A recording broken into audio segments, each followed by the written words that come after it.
노후의 인생을 즐겁게 산다는 것, 과연 어떤 의미일까요? 나이가 들수록 많은 분들이 이 질문을 한 번쯤은 마음속에 품게 됩니다. 오늘 이 영상은 그 질문에 대한 하나의 답을 동서양 철학자들의 오랜 지혜 속에서 함께 찾아가는 시간입니다. 어느 날 문득 이런 느낌이 든 적이 있으신가요? 아침에 일어났는데 특별히 해야 할 일이 없다는 것을. 예전 같으면 그 시간이 낭비처럼 느껴졌을 텐데 요즘은 그 고요함이 낯설기도 하고 때로는 서운하기도 하다는 것을. 창밖으로 햇살이 들어오는데 그 빛을 바라보며 멍하니 앉아있는 자신을 발견하는 순간. 그 순간이 지금 이 시간이 내 인생에서 무엇을 의미하는 것인지 조용히 묻고 있는 것 같기도 합니다. 삶이 느려졌습니다. 직장에 다닐 때는 느끼지 못했던 느린 시간이 이제는 하루 종일 펼쳐져 있습니다. 전화기가 울리는 일도 줄었고 누군가 나를 기다리는 일도 적어졌습니다. 약속도 줄고 바쁜 일도 줄고 주변의 사람들도 조금씩 멀어지거나 떠나갔습니다. 자녀들은 자기 삶을 살고 있고 오랫동안 함께했던 동료들도 이제는 각자의 자리에서 각자의 일상을 보내고 있습니다. 이 변화를 처음에는 상실처럼 느끼는 분들이 많습니다. 그리고 그 감정은 전혀 이상한 것이 아닙니다. 오히려 그 감정은 지금껏 얼마나 성실하게 살아오셨는지를 보여주는 증거이기도 합니다. 바빴기 때문에 조용함이 낯선 것이고 많은 것을 해왔기 때문에 이제 무엇을 해야 하는지 잠깐 멈추게 되는 것입니다. 하지만 오늘 이 영상을 통해 함께 생각해 보고 싶은 것이 있습니다. 그 조용함이 어쩌면 비로소 자기 자신의 삶을 제대로 살 수 있는 시간의 시작일지도 모른다는 것입니다. 오늘 우리가 함께 이야기를 나눌 철학자는 네 분입니다. 첫 번째는 조선 후기의 실학자 정약용입니다. 그는 유배지에서 18년을 보내면서도 작은 일상의 기쁨을 발견하는 법을 잊지 않았던 사람입니다. 두 번째는 중국 전국시대의 사상가 장자입니다. 장자는 흘러가는 것은 흘러가도록 두고 지금 이 순간에 머무는 것이 진정한 자유라고 이야기했습니다. 세 번째는 독일의 철학자 쇼펜하우어입니다. 그는 인생을 너무 심각하게 바라보는 것이 오히려 인생을 무겁게 만든다고 했습니다. 그리고 네 번째는 로마 시대의 철학자 세네카입니다. 세네카는 다른 사람의 시선과 판단에서 자유로워지는 것이 노년의 가장 큰 지혜라고 말했습니다. 이 네 분의 이야기를 통해 오늘 이 영상은 노후를 즐겁게 사는 네 가지 방법을 함께 이야기하려 합니다. 첫 번째, 작은 일상 속에서 기쁨을 다시 발견하는 것. 두 번째, 과거에 매달리지 않고 지금 이 순간에 머무는 것. 세 번째, 삶을 너무 무겁게 바라보지 않는 것. 네 번째, 다른 사람의 시선에서 조용히 벗어나는 것. 이 네 가지는 어렵고 거창한 삶의 철학이 아닙니다. 오히려 우리가 이미 살아오면서 어렴풋이 알고 있었지만 바쁜 인생 속에서 미처 챙기지 못했던 이야기들입니다. 오늘 영상이 도움이 되신다면 채널 구독과 좋아요 한번 눌러주시면 감사하겠습니다. 그리고 이런 이야기가 필요한 분이 주변에 계신다면 조용히 공유해 주시는 것도 큰 힘이 됩니다. 부담 없이 마음이 가실 때 눌러주시면 됩니다.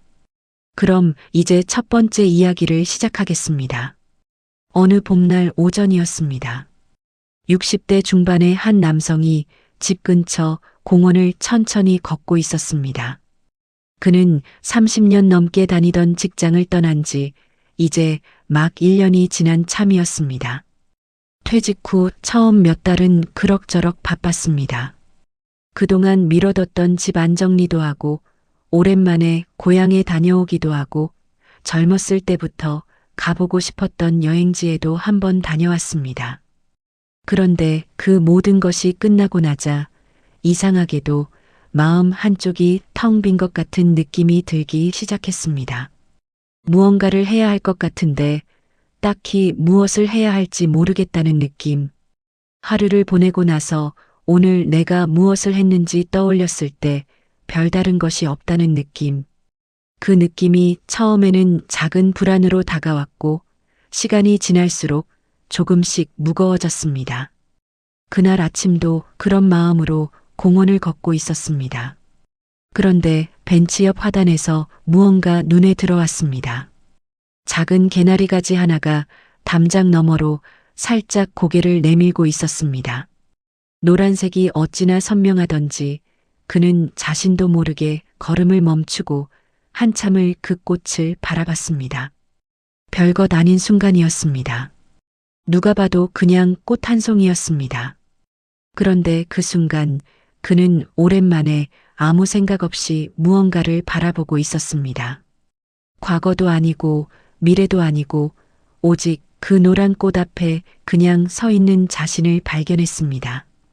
그리고 그 느낌이 오랫동안 잊고 있었던 어떤 편안함과 닮아 있었습니다. 그 남성은 집에 돌아와 오랫동안 쓰지 않았던 작은 수첩을 꺼냈습니다. 그리고 짧게 한 줄 적었습니다. 오늘 개나리를 봤다. 그게 전부였습니다. 그런데 그 한 줄이 그날 하루를 의미 있게 만들어줬습니다. 이 이야기를 들으면서 문득 떠오르는 이름이 있습니다. 정약용입니다. 조선 후기를 살았던 정약용은 오늘날까지도 가장 위대한 실학자 중 한 사람으로 기억됩니다. 그는 탁월한 학자였고 뛰어난 행정가였으며 수백 권의 책을 남긴 사상가였습니다. 하지만 그의 삶은 결코 순탄하지 않았습니다. 정조 임금이 세상을 떠난 뒤 정약용은 정치적인 이유로 전라도 강진으로 유배를 떠나게 됩니다.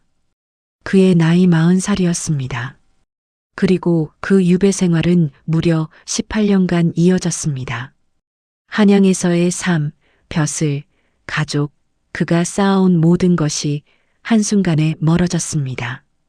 유배지에서 그는 죄인이었고 이방인이었으며 아무런 권력도 없는 한 늙어가는 사람이었습니다. 보통의 사람이라면 그 세월을 분노와 한탄 속에서 보냈을지도 모릅니다. 억울함, 배신감, 떠나온 것들에 대한 그리움. 그런 감정들이 18년이라는 시간 내내 그를 짓눌렀을 것입니다. 실제로 그의 편지들을 보면 그 외로움과 슬픔이 고스란히 담겨 있습니다. 그는 아들들에게 보낸 편지에서 이따금 지쳐있는 마음을 솔직하게 털어놓기도 했습니다. 그러나 그는 그 감정에 완전히 잠기지 않았습니다. 그가 유배지에서 남긴 글들을 읽으면 놀라운 것이 하나 있습니다. 그것은 그가 강진에서의 일상을 매우 섬세하고도 따뜻한 눈으로 기록하고 있다는 점입니다. 담장 옆에 핀 이름 모를 풀 한 폭이, 마당에 내려앉은 참새 한 마리, 이른 아침 안개가, 거치는 강의 풍경, 지나가는 아낙네들의 소박한 이야기. 그는 이런 것들을 그냥 흘려보내지 않았습니다. 정약용은 말했습니다. 즐거움이란 멀리 있지 않다. 그것은 지금 눈앞에 있는 것들 속에 이미 담겨 있다. 이것은 단순한 위로의 말이 아닙니다. 정약용이 유배라는 극한의 상황 속에서 몸소 실천하며 발견한 삶의 방식이었습니다.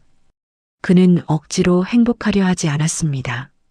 다만 지금 이 자리에서 볼 수 있는 것을 보고 들을 수 있는 것을 듣고 느낄 수 있는 것을 느끼려 했습니다. 그것이 그가 18년이라는 긴 유배 생활을 살아낸 방식이었습니다. 그리고 그 시간 동안 그는 500권이 넘는 책을 저술했습니다. 목민심서, 경세유표, 흠음신서. 이 책들은 모두 유배지에서 탄생했습니다. 상실의 자리에서 일상의 작은 기쁨을 놓치지 않으려 했던 그 태도가 결국 그를 위대한 사상가로 만든 것인지도 모릅니다. 이 이야기를 듣고 나면 한 가지 질문이 생깁니다. 우리는 언제부터 큰 기쁨만 기쁨이라고 생각하게 되었을까요? 젊었을 때는 어쩔 수 없었습니다. 승진을 해야 했고, 집을 마련해야 했고, 아이를 키워야 했습니다. 그 과정에서 자연스럽게 삶의 의미를 성취해서 찾게 됩니다. 무언가를 이루었을 때 기쁘고 목표를 달성했을 때 보람을 느끼는 것. 그것이 오랫동안 우리가 살아온 방식이었습니다. 그런데 그 방식이 익숙해지다 보면 어느 순간부터 아무것도 이루지 않은 하루는 의미 없는 하루처럼 느껴지기 시작합니다. 특별한 일이 없었던 오늘, 누군가를 만나지도 않고 어디를 다녀오지도 않고 딱히 생산적인 일을 하지도 않은 오늘이 조금 허전하게 느껴지는 것입니다.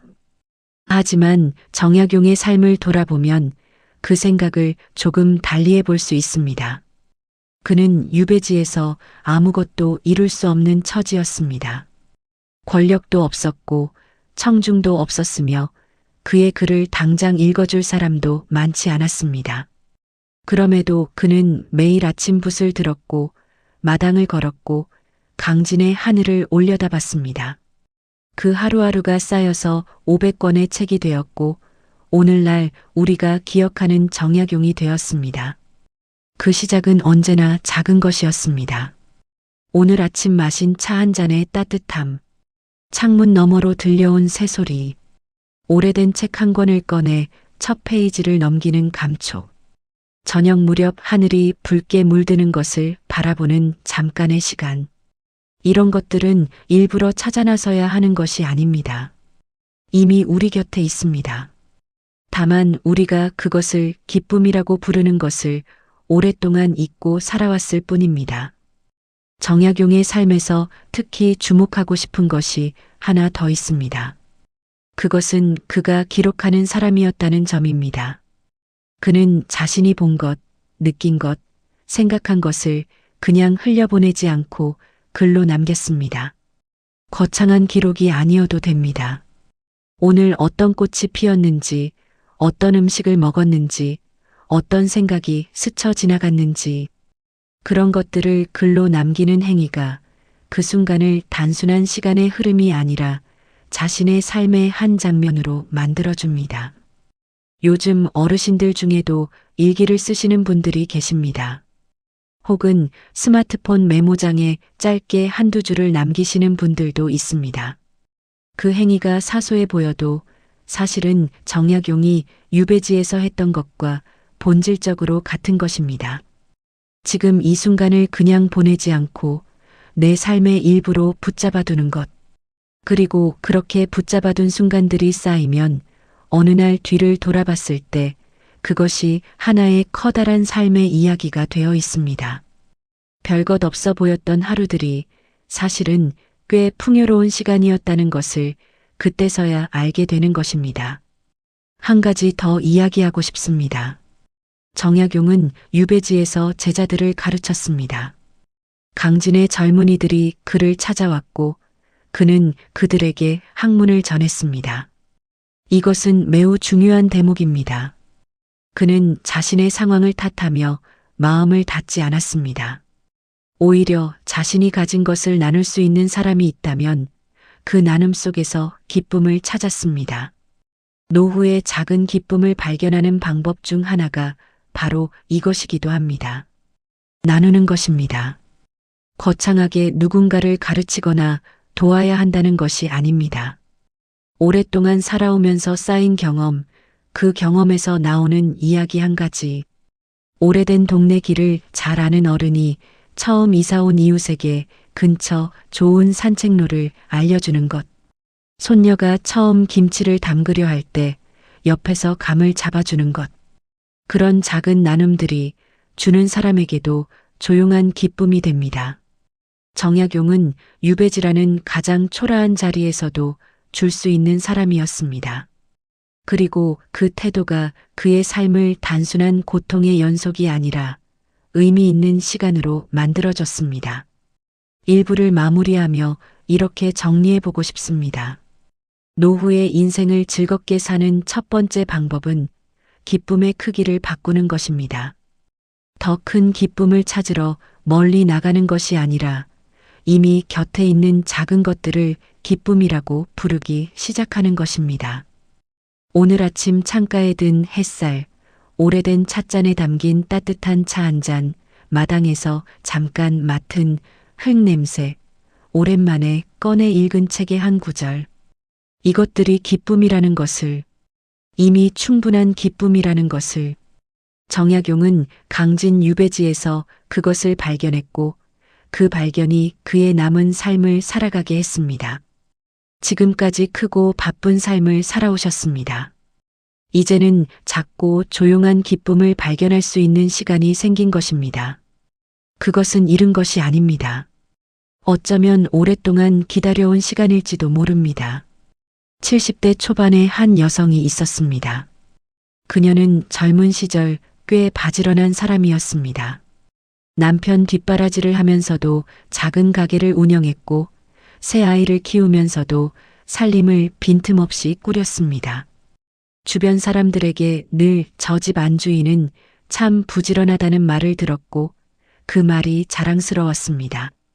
그것이 자신이 살아온 방식이었고 자신의 정체성이기도 했습니다.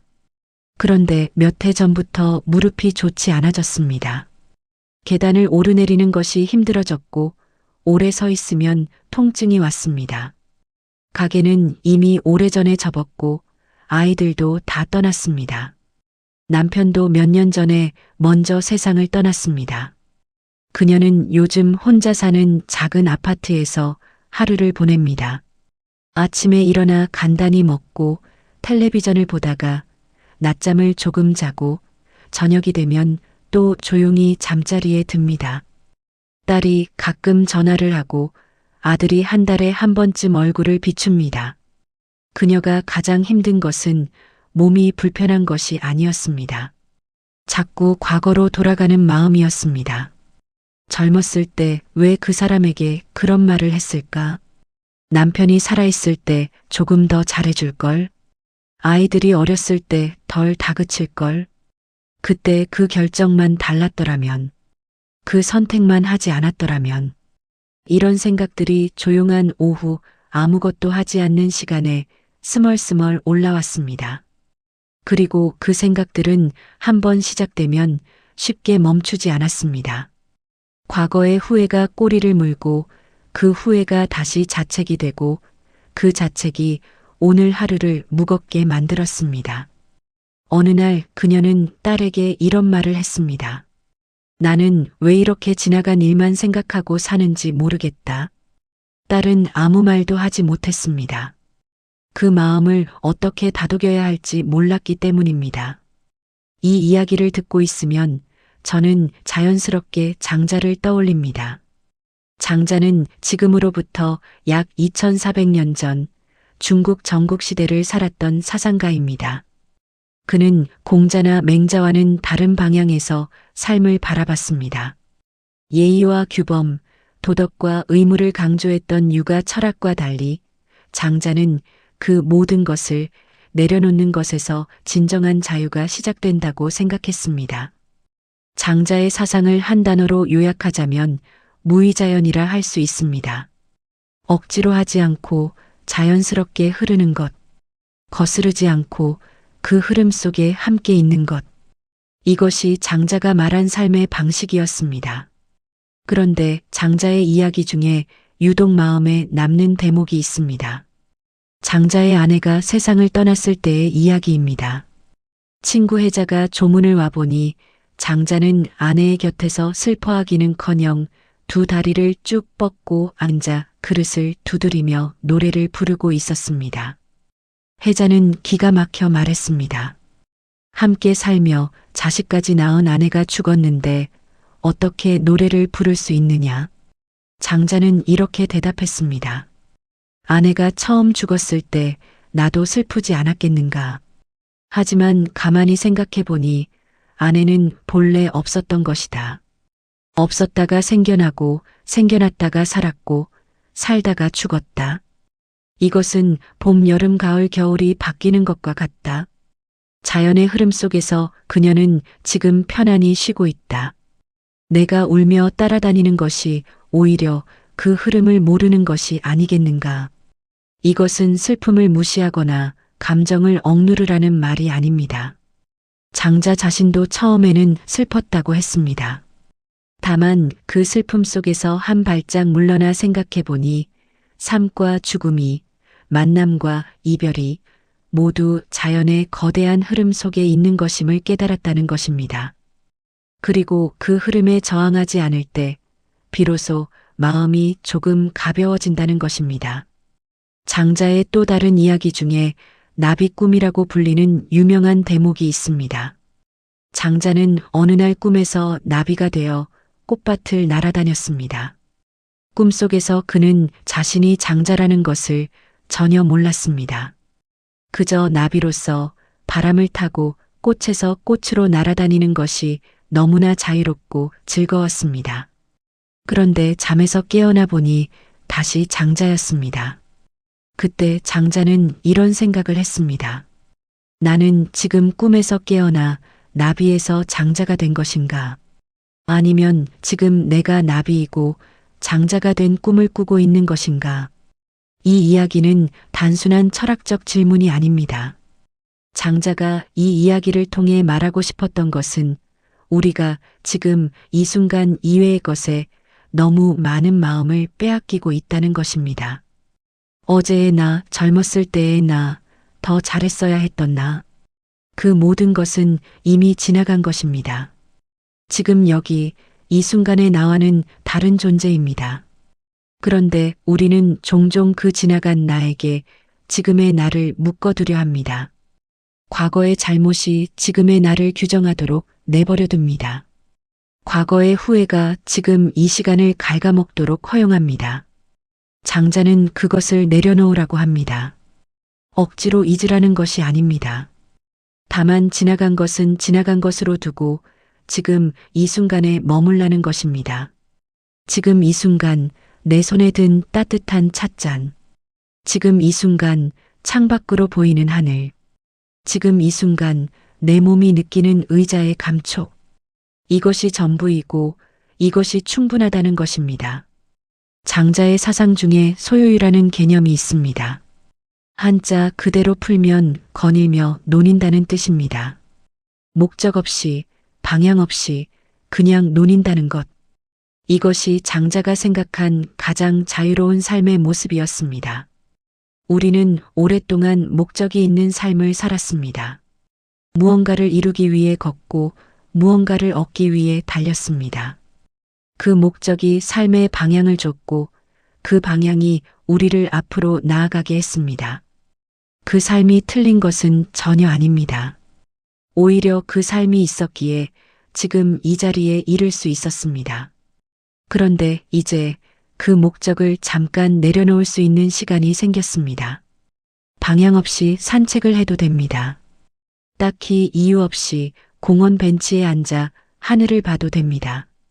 마음 내키는 대로 책장을 펼쳐도 되고 반쯤 읽다가 덮어도 됩니다.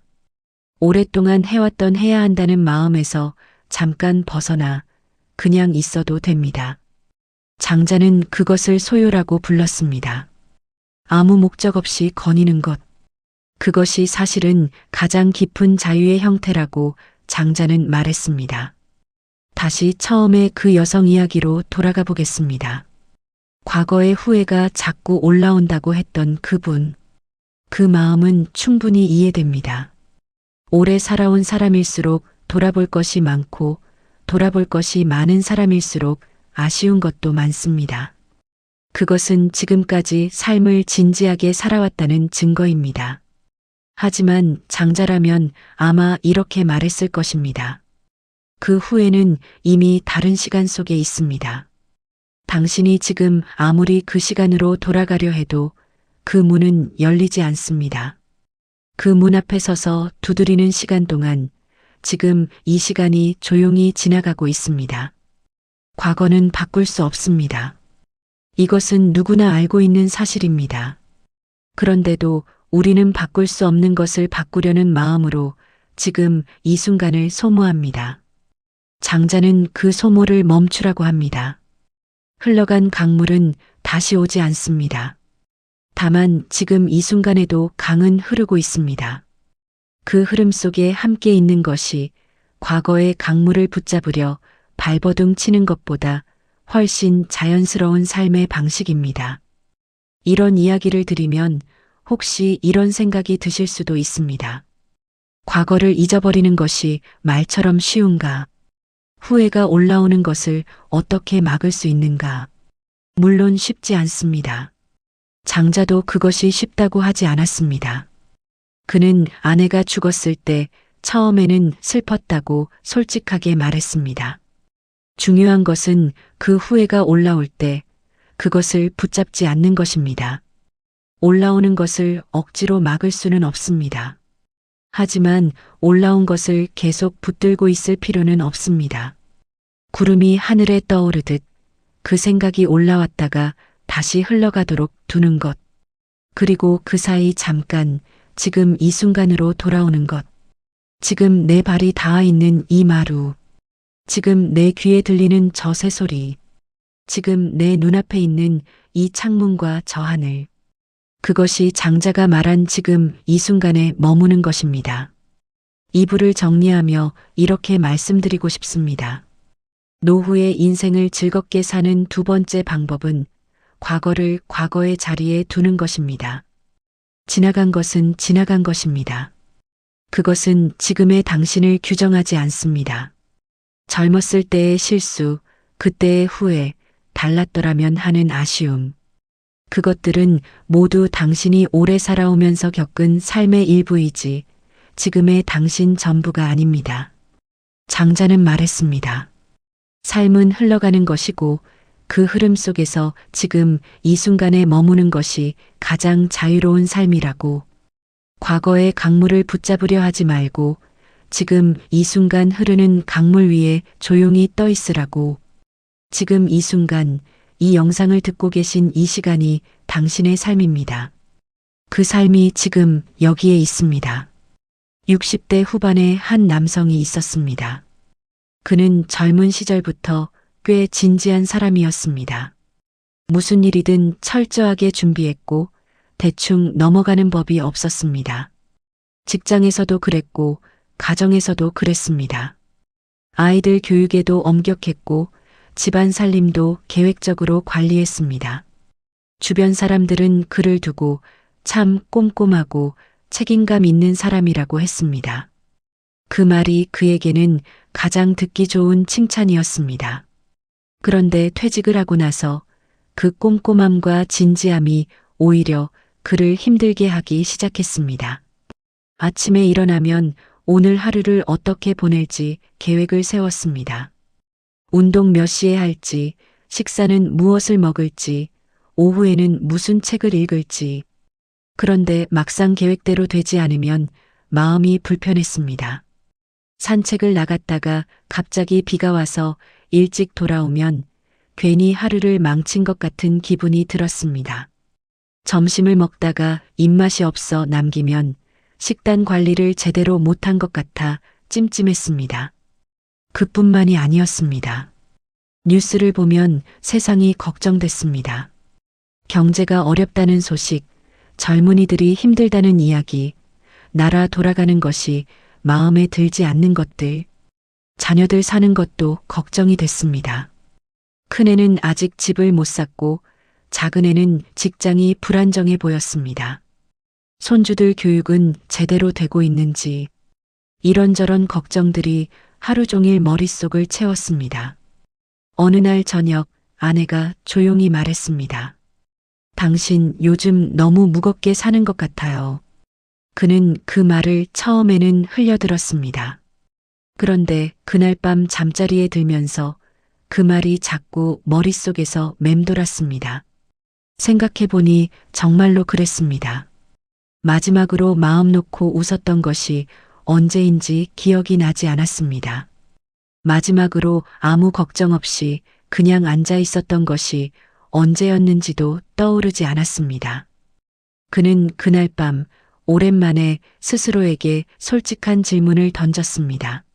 나는 왜 이렇게 모든 것을 무겁게 안고 사는 것일까? 이 질문 앞에서 저는 쇼펜하우어를 떠올립니다. 아르투어 쇼펜하우어. 19세기 독일의 철학자입니다. 그는 흔히 염세주의 철학자로 불립니다. 삶은 고통이고 인간의 욕망은 결코 채워지지 않으며 세상은 근본적으로 불합리하다고 말했습니다. 언뜻 들으면 매우 어둡고 비관적인 철학처럼 들립니다. 그런데 조금 더 깊이 들여다보면 쇼펜하우어의 철학에는 뜻밖의 가벼움이 있습니다. 그는 이렇게 말했습니다. 삶은 본래 고통이다. 그러나 그것을 알고 나면 오히려 삶에 집착하지 않게 된다. 그리고 집착하지 않을 때 비로소 삶이 조금 더 가벼워진다. 이것이 쇼펜하우어 철학의 핵심입니다. 삶을 너무 심각하게 바라보지 말라는 것.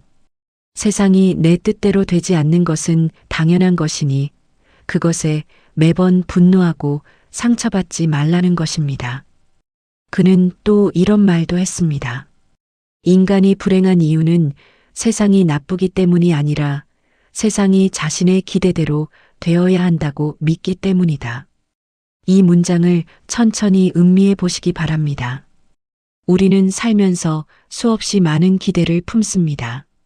자녀가 내가 원하는 방향으로 살아주기를 기대하고 세상이 공평하게 돌아가기를 기대하고 노력한 만큼 보상받기를 기대합니다. 그런데 세상은 늘 그 기대를 비껴갑니다. 아이들은 자기 길을 갑니다. 세상은 공평하지 않습니다. 노력이 반드시 결과로 이어지지도 않습니다. 그 간극이 고통입니다. 쇼펜하우어는 그 고통의 원인이 세상에 있는 것이 아니라 기대 그 자체에 있다고 봤습니다. 세상이 내 기대대로 되어야 한다는 그 믿음을 조금 내려놓을 때 같은 세상이 조금 다르게 보이기 시작한다는 것입니다. 쇼펜하우어의 삶 자체도 흥미롭습니다. 그는 평생 결혼하지 않았고 사교 모임을 즐기지 않았으며 대학에서 강의했을 때도 학생들에게 크게 인기가 없었습니다.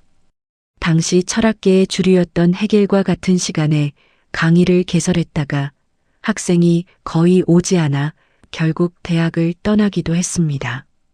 그의 주저인 의지와 표상으로서의 세계는 처음 출판되었을 때 거의 팔리지 않았고 출판사에서는 나중에 책을 폐기 처분하기도 했습니다. 그는 자신의 시대에 인정받지 못했습니다. 그런데 흥미로운 것은 그가 그것에 크게 흔들리지 않았다는 점입니다. 그는 프랑크푸르트에 혼자 거처를 마련하고 매일 규칙적으로 글을 쓰고 오후에는 산책을 했습니다. 단골 식당에서 혼자 밥을 먹고 애완푸들과 함께 시간을 보냈습니다. 세상이 자신을 알아주지 않는 것에 분노하지 않고 그냥 자신의 페이스로 살았습니다. 물론 그가 완전히 초연했다고는 할 수 없습니다. 헤겔을 향한 그의 비판은 때로 신랄했고 인정받고 싶은 욕구가 전혀 없었다고도 말하기 어렵습니다. 하지만 그럼에도 그는 자신의 삶을 타인의 평가에 종속시키지 않았습니다. 그리고 그가 세상을 떠난 뒤 그의 철학은 비로소 세상의 주목을 받기 시작했습니다. 니체, 톨스토이, 토마스 만. 이 위대한 사상가들이 모두 쇼펜하우어에게서 깊은 영향을 받았다고 고백했습니다. 쇼펜하우어는 예술에 대한 이야기도 많이 했습니다. 그는 음악을 특별히 사랑했습니다. 그에게 음악은 단순한 취미가 아니었습니다. 그는 음악이야말로 인간이 잠깐이나마 욕망과 고통에서 벗어날 수 있는 가장 직접적인 방법이라고 생각했습니다. 음악을 듣는 동안 우리는 다른 무언가를 생각하지 않습니다. 내일 걱정도 잠깐 멀어지고 어제 후회도 잠시 흐려집니다. 그 순간만큼은 그냥 소리와 함께 있습니다. 쇼펜하우어는 그 순간을 두고 인간이 가장 인간다운 순간 중 하나라고 했습니다. 음악뿐 아니라 그림도, 글도, 자연의 풍경도 마찬가지입니다. 무언가에 온전히 빠져 있는 동안 인간은 잠깐 자신을 잊습니다. 그리고 자신을 잊는 그 순간이 역설적으로 가장 자신다운 순간이 된다는 것입니다. 이것을 노후의 삶에 적용해 보면 이런 이야기가 됩니다. 예전처럼 바쁘게 살 수 없다고 해서 삶이 덜 풍요로운 것이 아닙니다. 오히려 지금은 무언가에 온전히 빠져들 수 있는 시간이 생겼습니다. 젊었을 때는 바빠서 중간에 그만둬야 했던 것들, 시작하지 못했던 것들, 지금은 그것들을 천천히 끝까지 해볼 수 있습니다. 오래전에 그만뒀던 붓글씨를 다시 꺼낼 수도 있습니다. 늘 읽고 싶었지만 두꺼워서 미뤄뒀던 책을 펼칠 수도 있습니다. 동네 문화센터에서 처음 배워보는 악기가 될 수도 있고 아침마다 혼자 듣는 클래식 음악이 될 수도 있습니다. 그 시간 동안 세상 걱정을 잠깐 내려놓는 것.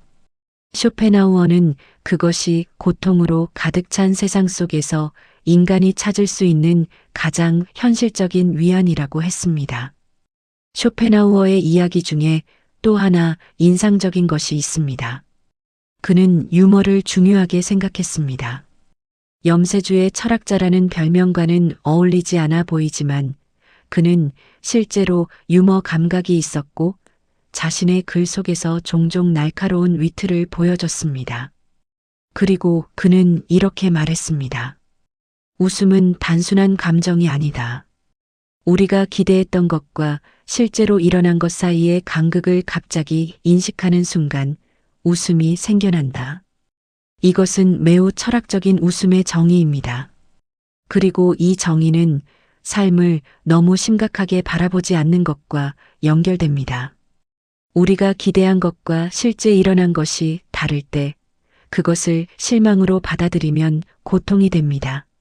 하지만 그 간극을 조금 비틀어 바라보면 거기서 웃음이 나올 수 있습니다. 물론 모든 것을 웃어넘길 수는 없습니다. 하지만 적어도 작은 것들, 일상의 사소한 어긋남들은 그렇게 볼 수 있습니다.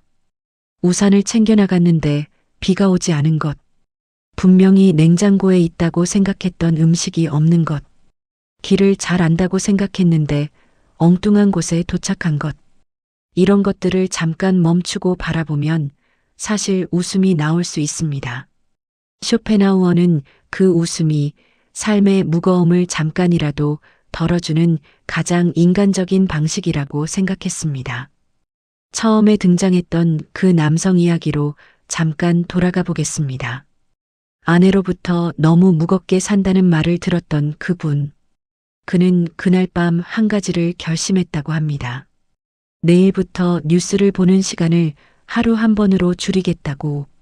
그리고 매일 아침 계획을 세우는 대신 그날 아침 기분대로 움직여 보겠다고. 처음 며칠은 어색했습니다. 계획 없이 하루를 시작하는 것이 불안했습니다. 그런데 일주일쯤 지나자 조금씩 달라지기 시작했습니다. 어느 날은 산책을 나갔다가 우연히 들어간 작은 서점에서 오래된 시집을 발견했습니다. 어느 날은 아무 생각 없이 텔레비전을 켰다가 오래된 야구 경기 중계를 보며 한참 앉아 있었습니다. 어느 날은 아내와 아무 이유 없이 동네를 걸으며 예전 이야기를 나눴습니다.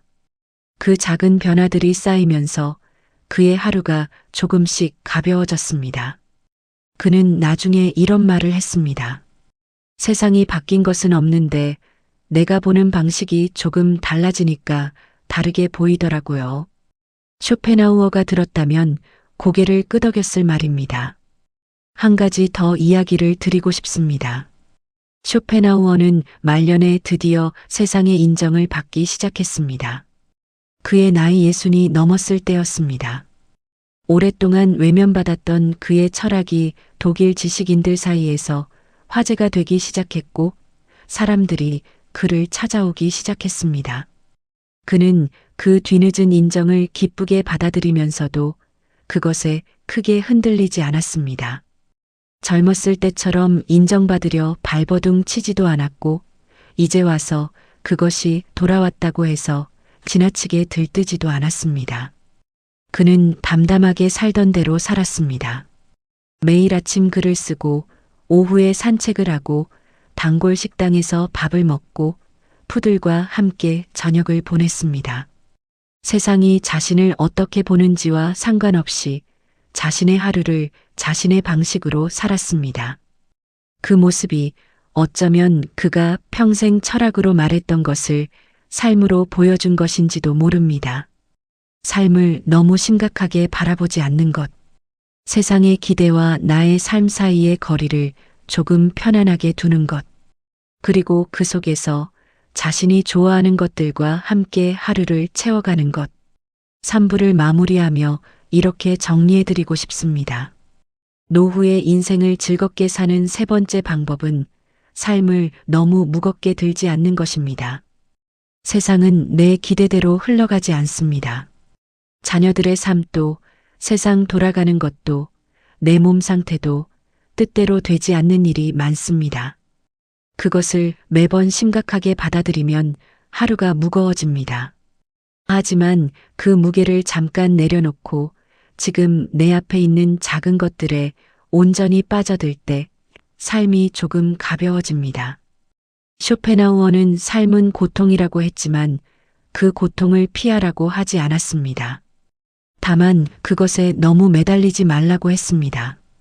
그리고 그 여백에서 음악을 듣고 산책을 하고 마음에 드는 것들과 함께하는 것이 인간이 찾을 수 있는 가장 현실적인 기쁨이라고 했습니다.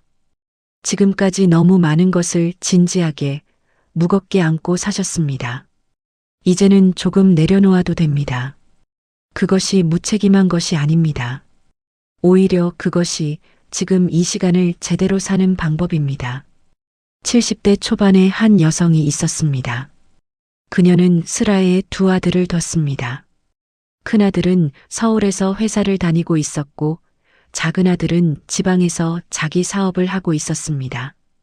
남편과는 몇 해 전에 사별했고 지금은 혼자 지내고 있었습니다. 이웃들과의 관계도 나쁘지 않았고 건강도 또래에 비하면 괜찮은 편이었습니다. 객관적으로 보면 불편함이 없는 노후였습니다. 그런데 그녀에게는 오랫동안 마음속에 담아둔 것이 하나 있었습니다. 그녀는 젊었을 때부터 그림 그리는 것을 좋아했습니다. 수채화였습니다. 꽃을 그리는 것이 특히 좋았습니다. 장미, 수국, 코스모스. 계절마다 피는 꽃들을 종이 위에 옮기는 것이 그녀에게는 가장 조용하고 행복한 시간이었습니다. 결혼 전에는 틈틈이 그렸고 결혼 후에도 한동안은 이어갔습니다. 그런데 아이들이 생기고 살림이 바빠지면서 붓을 내려놓았습니다. 언제부터인가 그림 도구들은 장롱 깊숙이 들어갔고 그 후로 수십 년이 흘렀습니다. 퇴직한 뒤 시간이 생기면서 그 그림이 다시 생각났습니다. 동네 문화센터에서 수채화 강좌가 열린다는 것을 알았을 때 그녀는 한참을 망설였습니다. 등록을 하려고 전화기를 들었다가 몇 번을 내려놨습니다. 이유는 하나였습니다. 다른 사람들이 어떻게 볼까? 이 나이에 그림을 배우러 다닌다고 하면 이상하게 보지 않을까? 혹시 잘 못 그리면 창피하지 않을까? 젊은 사람들 사이에서 혼자 나이 든 사람으로 앉아 있으면 어색하지 않을까?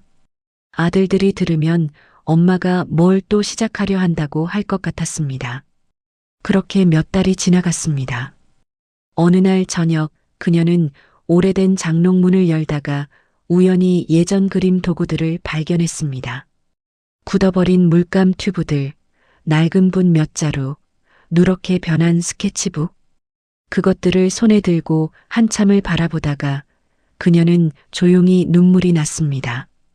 그게 무슨 눈물인지 정확히는 몰랐습니다. 지나간 시간에 대한 것인지, 아직 늦지 않았다는 것에 대한 것인지, 아니면 그냥 그 낡은 붓들이 불쌍해서인지. 그날 밤 그녀는 문화센터 수채화 강좌를 등록했습니다. 이 이야기를 들으면서 떠오르는 철학자가 있습니다. 루키우스 안나이우스 세네카. 기원전 4년경에 태어나 서기 65년에 세상을 떠난 로마의 철학자이자 정치가 그리고 극작가입니다. 그는 스토아 철학의 대표적인 사상가 중 한 사람으로 삶과 시간 그리고 인간의 자유에 대해 깊이 있는 글을 많이 남겼습니다. 세네카의 글 중에 오늘날까지 가장 많이 읽히는 것은 인생의 짧음에 대하여라는 작품입니다. 그는 이 글에서 이런 말을 했습니다. 인생은 짧은 것이 아니다. 우리가 인생을 낭비하는 것이다. 그리고 그 낭비의 가장 큰 원인으로 그가 꼽은 것 중 하나가 바로 다른 사람의 시선을 의식하며 사는 것이었습니다. 세네카는 말했습니다. 많은 사람들이 자신의 삶을 살지 않고 다른 사람들이 기대하는 삶을 산다.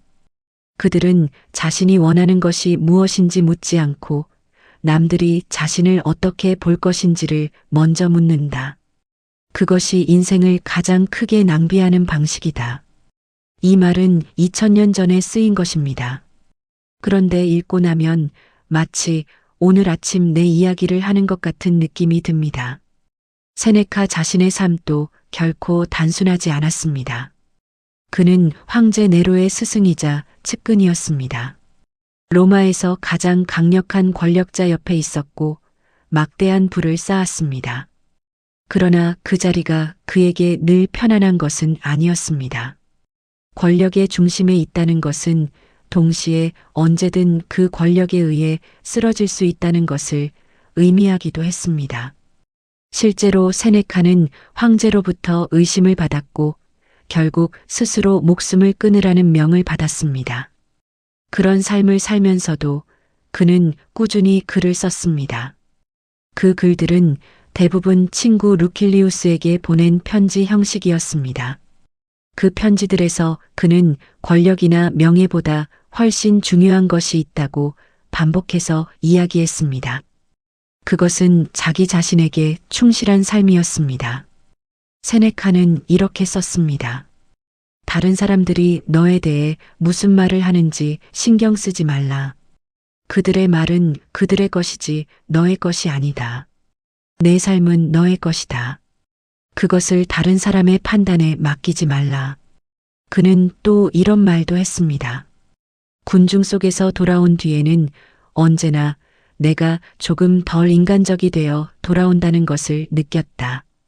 이 말은 다소 극단적으로 들릴 수 있습니다. 사람들과 어울리지 말라는 것이 아닙니다. 다만 군중의 시선과 평가에 자신을 맞추려 하다 보면 어느새 자신이 원하는 것이 무엇인지 잊어버리게 된다는 경고입니다. 다른 사람들의 기대에 맞춰 살다 보면 어느 순간 내 삶이 내 것이 아니게 된다는 것입니다. 이것을 노후의 삶에 비춰보면 매우 직접적인 이야기가 됩니다. 나이가 들수록 이상하게도 남의 시선이 더 신경 쓰이는 분들이 있습니다. 젊었을 때는 바쁘게 살다 보니 어느 정도 그 시선에 신경 쓸 여유도 없었는데 시간이 생기고 나서 오히려 더 민감해지는 것입니다. 이 나이에 이것을 해도 될까? 나이에 맞게 살아야 하지 않을까? 자녀들이 보기에 이상하지 않을까? 이웃들이 어떻게 생각할까? 이런 생각들이 하고 싶은 것을 앞에 두고 발걸음을 멈추게 합니다. 수채화를 배우고 싶었던 그 여성처럼. 그런데 세네카는 묻습니다. 그 시선들이 실제로 존재하는 것인가? 아니면 내가 만들어낸 것인가? 실제로 우리가 걱정하는 남의 시선 중 상당수는 사실 우리 머릿속에서 만들어진 것입니다. 이웃이 정말로 내가 그림을 배우러 다니는 것을 이상하게 볼까요? 아들이 정말로 어머니가 새로운 것을 시작하는 것을 못마땅하게 여길까요? 실제로 물어보지 않아도 생각해보면 그렇지 않은 경우가 훨씬 많습니다. 우리는 종종 실제로 존재하지 않는 시선을 두려워하며 살아갑니다. 그리고 그 두려움이 하고 싶은 것을 하지 못하게 막습니다. 세네카는 그 두려움이 삶의 가장 큰 낭비라고 했습니다. 세네카의 철학 중에 카르페 디엠과 비슷한 개념이 있습니다. 그는 친구 루킬리우스에게 이런 편지를 썼습니다. 루킬리우스, 지금 이 순간을 붙잡아라. 지금 내가 할 수 있는 것을 지금 하라. 내일로 미루지 말라. 내일은 아직 오지 않았고 오늘은 지금 여기 있다. 이것은 단순히 즉흥적으로 살라는 말이 아닙니다. 세네카가 강조한 것은 미래의 불확실함이나 타인의 평가를 이유로 지금 이 순간을 포기하지 말라는 것이었습니다. 나이가 들수록 이런 생각이 드는 경우가 있습니다. 이제 와서 시작해봤자 얼마나 하겠어. 지금 배워봐야 늦지 않겠어. 어차피 잘 못할 텐데. 이런 생각들이 시작을 막습니다. 세네카는 그 생각 자체를 반문합니다. 얼마나 잘하는지가 왜 기준이 되어야 합니까? 잘하기 위해 시작하는 것인가요? 아니면 좋아하기 때문에 시작하는 것인가요? 늦었다는 것은 누가 정한 기준인가요? 그는 말했습니다. 지혜로운 사람은 늦게 시작한 것을 부끄러워하지 않는다. 시작하지 않은 것을 부끄러워한다. 문화센터 수채화 강좌에 등록했던 그 여성 이야기를 다시 이어가겠습니다. 그녀는 첫날 강의실에 들어서면서 가슴이 조금 두근거렸다고 했습니다. 생각보다 다양한 연령대의 수강생들이 있었습니다. 그녀와 비슷한 나이의 분들도 있었고 조금 젊은 분들도 있었습니다. 강사는 밝고 편안한 분이었고 첫 수업은 간단하게 기본 붓질 연습이었습니다. 그녀는 수십 년 만에 붓을 들었습니다. 처음 붓에 물을 적셔 종이 위에 올렸을 때 그 감촉이 낯설면서도 이상하게 익숙했습니다. 물감이 번지는 것을 바라보면서 그녀는 오랫동안 잊고 있었던 무언가가 다시 깨어나는 것 같았다고 했습니다. 잘 그리고 못 그리고의 문제가 아니었습니다. 그냥 붓을 들고 있는 것 자체가 좋았습니다. 집에 돌아오는 길에 그녀는 생각했습니다. 왜 이걸 그렇게 오래 미뤘을까? 그 답은 이미 알고 있었습니다. 남들이 어떻게 볼까 싶어서였습니다. 그런데 막상 해보니 아무도 그녀를 이상하게 보지 않았습니다. 아들에게 말했더니 잘 됐다는 말이 돌아왔습니다. 이웃에게 말했더니 나도 뭔가 배워볼까라는 반응이 나왔습니다. 수십 년 동안 두려워했던 그 시선들은 결국 그녀 혼자 만들어낸 것이었습니다. 세네카는 또 이런 이야기를 했습니다. 인간이 가장 용감해지는 순간은 전쟁터에서가 아니라 남의 시선을 두려워하지 않기로 결심하는 순간이라고. 이것은 과장이 아닙니다. 우리 사회에서 남의 시선은 생각보다 훨씬 큰 힘을 가지고 있습니다. 특히 오랫동안 공동체 안에서 역할을 다하며 살아온 분들에게는 더욱 그렇습니다. 좋은 부모이어야 한다는 것, 어른답게 행동해야 한다는 것, 나이에 맞는 모습을 보여야 한다는 것. 이런 기대들이 오랫동안 삶을 규정해 왔습니다. 그 기대들이 전부 나쁜 것은 아닙니다. 그 기대들이 있었기에 책임감 있는 삶을 살 수 있었고 가족을 위해 헌신할 수 있었습니다. 그것은 분명히 가치 있는 것이었습니다. 하지만 이제는 조금 달라도 됩니다. 지금 이 시간은 오롯이 자신을 위한 시간이 될 수 있습니다. 누군가의 부모로서가 아니라, 누군가의 배우자로서가 아니라, 그냥 나 자신으로서 내가 좋아하는 것을 하고, 내가 가고 싶은 곳을 가고, 내가 읽고 싶은 것을 읽는 것. 그것이 이기적인 것이 아닙니다. 오히려 그것이 지금 이 시간을 제대로 사는 방법입니다. 세네카는 말했습니다. 자신에게로 돌아오라.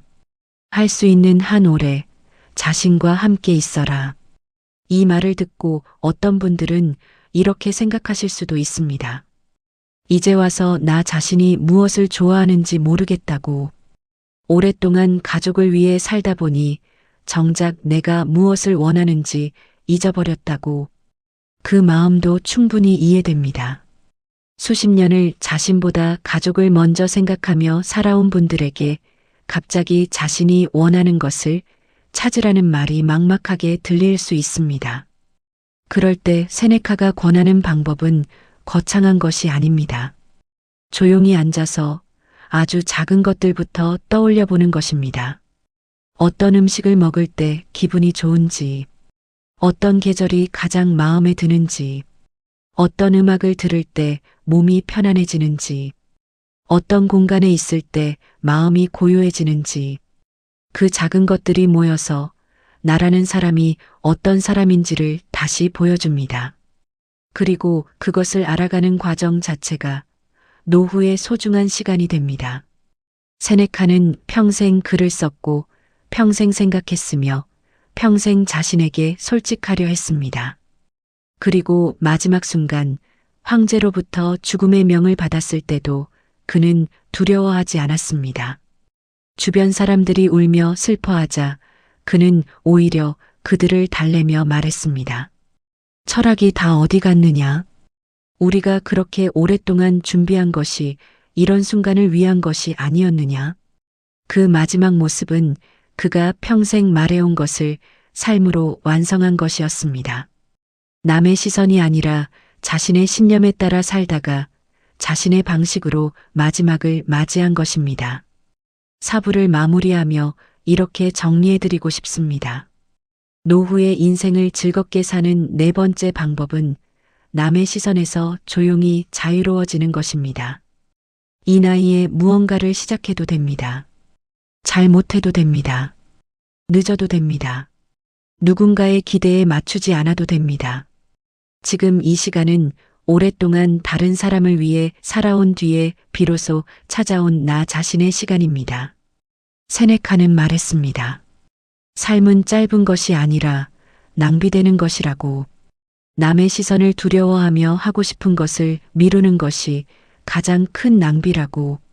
지금 이 순간 자신이 원하는 것을 향해 한 발 내딛는 것이 가장 지혜로운 삶이라고.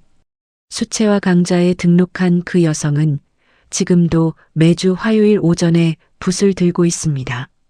잘 그리는지는 모르겠습니다. 하지만 그 시간이 그녀의 한 주에서 가장 기다려지는 시간이 되었습니다. 그것으로 충분합니다. 당신에게도 그런 시간이 있기를 바랍니다. 아직 시작하지 못한 것이 있다면 지금이 그 시간입니다. 오늘 우리는 꽤 긴 시간을 함께 걸어왔습니다. 정약용의 유배지에서 피어난 개나리 한 송이부터 시작해서 장자의 나비꿈을 지나 쇼펜하우어의 프랑크푸르트 골목길을 걸었고 세네카의 편지 속 한 문장에서 멈춰 섰습니다. 동양과 서양 수백 년의 시간을 가로질러 네 명의 철학자가 이야기한 것들은 놀랍도록 하나의 방향을 가리키고 있었습니다. 지금 이 자리에서 지금 이 모습으로 살아도 된다는 것. 오늘 이야기를 잠깐 정리해 보겠습니다. 첫 번째, 정약용은 말했습니다. 즐거움은 멀리 있지 않다고. 지금 눈앞에 있는 작은 것들 속에 이미 담겨 있다고. 18년의 유배 생활 속에서도 담장 너머 꽃 한 송이를 바라볼 줄 알았던 그 눈이 결국 500권의 책을 낳았습니다. 작은 일상의 기쁨을 다시 발견하는 것. 그것이 노후를 즐겁게 사는 첫 번째 방법이었습니다. 두 번째, 장자는 말했습니다. 흘러간 강물을 붙잡으려 하지 말라고. 과거는 이미 다른 시간 속에 있으며 지금 이 순간에 머무는 것이 가장 자유로운 삶이라고. 나비가 되었던 꿈처럼 지금 이 순간에 나는 과거의 나와 다른 존재입니다. 과거에 매달리지 않고 지금 이 자리에 있는 것. 그것이 두 번째 방법이었습니다. 세 번째, 쇼펜하우어는 말했습니다. 세상은 기대대로 흘러가지 않는다고. 하지만 그것을 알고 나면 오히려 삶이 가벼워진다고. 음악을 듣고 산책을 하고 마음이 끌리는 것들과 함께하는 것. 삶을 너무 무겁게 들지 않는 것. 그것이 세 번째 방법이었습니다. 네 번째, 세네카는 말했습니다. 인생은 짧은 것이 아니라 낭비되는 것이라고. 그 낭비의 가장 큰 이유는 다른 사람의 시선을 두려워하며 자신이 원하는 것을 미루는 것이라고. 지금 이 시간은 나 자신의 시간입니다. 남의 시선에서 조용히 자유로워지는 것. 그것이 네 번째 방법이었습니다. 그런데 오늘 이 네 가지 이야기를 들으시면서 어쩌면 이런 생각이 드셨을 수도 있습니다. 이것은 내가 이미 알고 있던 이야기가 아닌가 하고. 맞습니다. 어쩌면 그렇습니다. 작은 것에서 기쁨을 찾아야 한다는 것, 과거에 너무 매달리지 말아야 한다는 것, 삶을 너무 무겁게 보지 말아야 한다는 것, 남의 시선에서 자유로워야 한다는 것. 이것들은 어느 날 갑자기 등장한 새로운 철학이 아닙니다. 우리가 살아오면서 이미 어렴풋이 알고 있었고 언젠가 한 번쯤은 마음속으로 다짐했던 것들입니다. 그런데 왜 그것이 어렵게 느껴지는 것일까요? 저는 이렇게 생각합니다. 우리가 그것을 몰라서가 아니라 오랫동안 다른 방식으로 살아왔기 때문이라고. 수십 년을 앞만 보고 달렸고 수십 년을 가족과 일과 책임을 위해 살았습니다. 그 삶이 몸에 깊이 배어 있기 때문에 이제 와서 방향을 조금 바꾸려 해도 처음에는 어색하고 낯선 것입니다. 그것은 당연한 것입니다. 오래된 습관은 하루아침에 바뀌지 않습니다. 하지만 그래도 괜찮습니다. 오늘 이 이야기를 들으셨다는 것 자체가 이미 그 방향으로 한 발짝 가까이 가신 것이기 때문입니다. 노년이 무엇인지에 대해 세상에는 여러 가지 이야기들이 있습니다.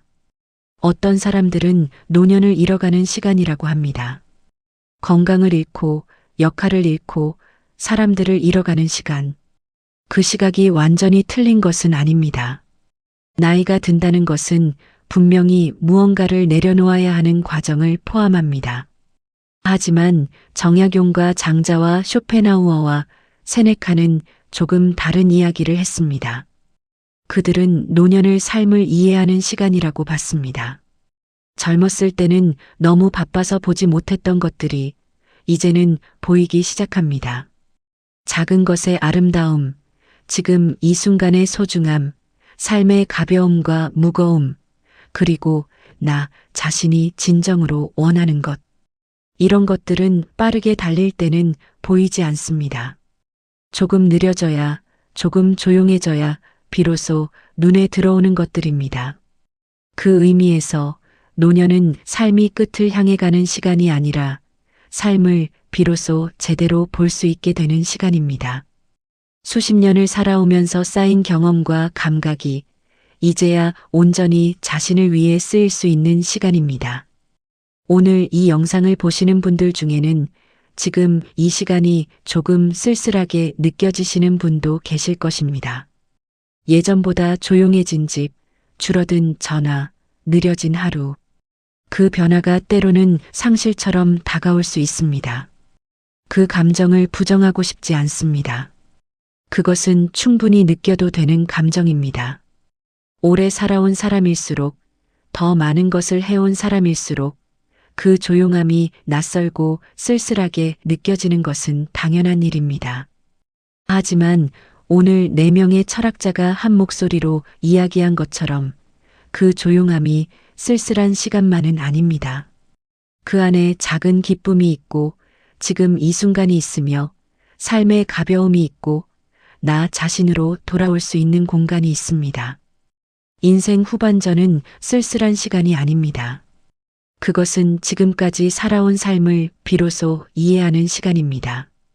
왜 그렇게 열심히 살았는지, 무엇이 나를 움직였는지, 무엇이 나에게 진짜 소중한 것이었는지, 그 답들이 이제 조금씩 보이기 시작하는 시간입니다. 그리고 그 이해가 쌓일수록 지나온 삶이 틀리지 않았다는 것을 알게 됩니다. 돌아가고 싶을 만큼 아쉬운 순간들도 있었고, 다시 생각해도 후회되는 선택들도 있었지만, 그 모든 것이 모여서 지금 이 자리에 당신이 되었습니다. 그 삶은 틀리지 않았습니다.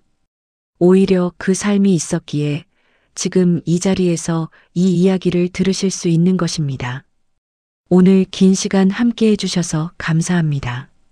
정약용의 강진, 장자의 나비 꿈, 쇼펜하우어의 산책길, 세네카의 편지. 이 먼 곳들을 함께 여행해 주신 것에 진심으로 감사드립니다. 영상이 마음에 닿으셨다면 조용히 구독 버튼 한번 눌러주시면 감사하겠습니다. 그리고 이런 이야기가 필요한 분이 주변에 계신다면 부담 없이 한번 나눠주시면 좋겠습니다. 함께 들을 수 있다면 더 좋겠지만 혼자 조용히 들으셔도 충분합니다. 다음 영상에서도 이런 이야기를 가지고 다시 찾아오겠습니다. 오늘 하루도 수고 많으셨습니다.